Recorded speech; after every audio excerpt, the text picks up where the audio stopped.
अंबेडकर उस समय उनके सामने बड़ी दुविधा आ गई। वो सोचे एक तरफ मेरी अपनी जाति के लोग, मैं उनकी मदद करूं, और एक तरफ देश में आंदोलन लड़ रहे हैं गांधी, उनका जीवन, इनके जीवन का त्याग ना हो जाए, कहीं ऐसा जीवन ना खत्म हो जाए। उन्होंने गांधी जी को समझाया, बोला ठीक है आप अपना अनशन छोड़िए। पूना पैक्ट वहां साइन किया गया, और पूना पैक्ट जब साइन किया उस समय इन्होंने रिजर्वेशन तो कम से कम कंट्रोल में कर लिया। The evolution of provincial finance in British India नाम की इनकी किताब, द प्रॉब्लम ऑफ रूपी नाम की ये 2 किताबें, जिसके आधार पे आरबीआई की स्थापना हुई।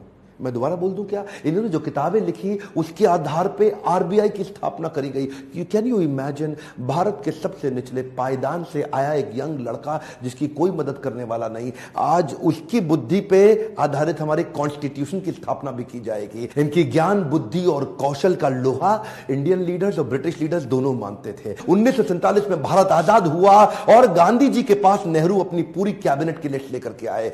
जब नेहरू, जो कि स्वतंत्र भारत के पहले प्रधानमंत्री होने वाले थे, पूरी कैबिनेट की लिस्ट लेके पहुंचे और बताया कि देखो इनको मैं तो तभी गांधी ने पूछा, इसके अंदर बाबा साहब अंबेडकर का नाम कहां है? और वहीं थोड़ी उनकी बहस हुई और गांधी ने बोला कि नेहरू, ये तुम्हारी कैबिनेट नहीं है, ये आजाद भारत की कैबिनेट है। तभी उनको कानून मंत्री के रूप में लिया गया, और न केवल कानून मंत्री बल्कि तुरंत जो ड्राफ्टिंग कमेटी थी इंडियन कॉन्स्टिट्यूशन की, उसका चेयरमैन भी बना दिया गया। इनकी इंटेलिजेंस के आगे कोई कुछ बोल नहीं सकता था। जो इनसे सहमत थे, असहमत थे, दोनों जानते थे कि इस आदमी में बुद्धि बहुत है। बहरहाल मन तो है कि मैं घंटों तक इनके विषय में बात करूं, एक्चुअली मन भरता नहीं है इनके विषय में बात करते हुए। इतने बुद्धिमान व्यक्ति, आगे चल के इन्होंने हिंदू कोड बिल और महिलाओं के लिए बड़े कानूनों के अंदर कई बदलाव लाए। ये वो पॉलिटिकल लीडर नहीं थे जो सत्ता के लिए लड़ते थे, ये लड़ते थे उनके लिए कि देश में कमजोर हिस्से को उठाना देश के हर लीडर की जिम्मेदारी। एक हम और टाइम ध्यान दीजिए,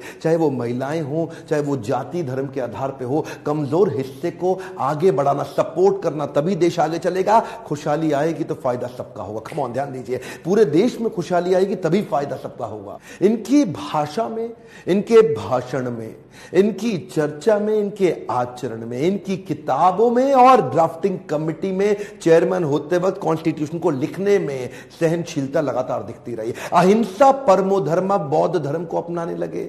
आत्मवत् सर्वभूतेषु, भागवत में बताया गया है कि बौद्ध धर्म में आत्मवत् सर्वभूतेषु, सभी जीवात्माओं को अपनी तरह देखना चाहिए। ये जो समान दृष्टि देने का उन्होंने प्रयास किया, ये उसके बाद ये बौद्ध धर्म को स्वीकार करने चले गए। आखिरी तक काम प्रेम से करते रहे, किसी से लड़ाई नहीं लड़ी। आपके लिए क्या मैसेज है इसमें? एक मैसेज लेके जाइए, education is the tool.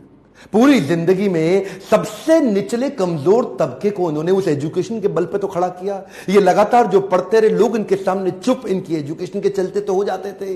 Colombia university आगे चल के इनको number 1 scholar in the world की उपाधि से नवाजा गया। देश ने इनको भारत रत्न दिया। एक बात समझ लीजिए, इनके बराबर लीडर पृथ्वी में गिनती की होते हैं, परसेंटेज में नहीं होते। लर्निंग क्या है? Education is the tool.